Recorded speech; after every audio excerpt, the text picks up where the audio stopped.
ದಕ್ಷಿಣ ಕನ್ನಡ ಜಿಲ್ಲೆಡೆ ಸತತ 3ನೇ ದಿನ ಕೊರೋನಾ ಶತಕದ ಗಡಿ ದಾಟುತ್ತಿದೆ. ಶುಕ್ರವಾರ ಬಯ್ಯ ಜಿಲ್ಲಾ ವರದಿ ಪ್ರಕಾರ 139 ಜನಕ್ಕೆ ಕೊರೋನಾ ಸೋಂಕು ದೃಢ ಆತಂಡು. 8 ಜನ ಮರಣ ಪಡೆತೀರಿ.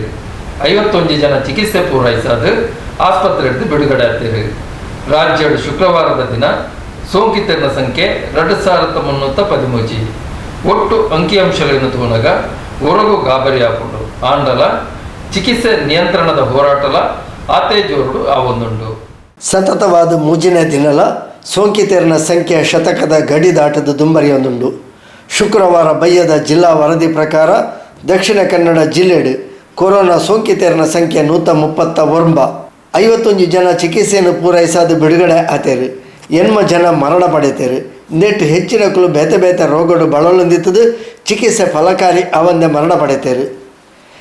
ಜಿಲ್ಲೆಡು ಶುಕ್ರವಾರ ಬಯ್ಯ ಮುಟ್ಟ ಒಟ್ಟು ಸೋಂಕಿತರ ಸಂಖ್ಯೆ 1848 ಏರಿಕೆ ಆತಂಡು.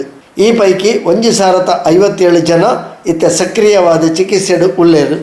ರಾಜ್ಯಡು ಶುಕ್ರವಾರದ ಸೋಂಕಿತರ ಸಂಖ್ಯೆ ಗಾಬರಿ ಪುಟ್ಟ ಒಂದುಂಡು. ಶುಕ್ರವಾರ ಸೋಂಕಿತರ ಸಂಖ್ಯೆ ದಾಖಲೆದ 2313. ಈ ಪೈಕಿ ಬೆಂಗಳೂರುಡೆ 1447 ಜನ ಸೋಂಕುಗೂ ಒಳಗಾತೇರು. ರಾಜ್ಯಡು ಇಡಮುಟ್ಟ ಒಟ್ಟು ಸೋಂಕಿತರ ಸಂಖ್ಯೆ 33,418 ಏರಿಕೆ ಆತನು. ಅಂಕಿ ಅಂಶಲಿನ ತೂನಗ ಕೊರೋನಾದ ಅಟ್ಟಹಾಸ ಗಾಬರಿನ ಮೂಡಿಸಾವುಂಡು.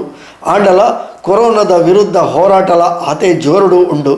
ಸ್ವಯಂ ಪ್ರೇರಿತ ಲಾಕ್ಡೌನ್, ಜಾಗೃತಿ, ಮಾಹಿತಿ ಕಾರ್ಯಕ್ರಮಗಳು ಜನಕ್ಲೆಗ್ ಕೊರೋನಾ ವಿರುದ್ಧದ ಹೋರಾಟಡು ಹೊಸ ಉಮೇದು ಜಾಗೃತಿನ ಮೂಡಿಸಾದನು. ಜನಕ್ಕುಲ ಸಹಕಾರ ಇಂಚನೆ ಒದಗಿದ ಬತ್ತನ ಕೊರೋನಾದ ಅಬ್ಬರ ನನ್ನ ಒಂದೇ ದಿನಟ್ಟು ಇಳಿಮುಖ ಆಯರ್ಲ ಸಾಧ್ಯತೆಯಲ್ಲೂ ಉಂಡು.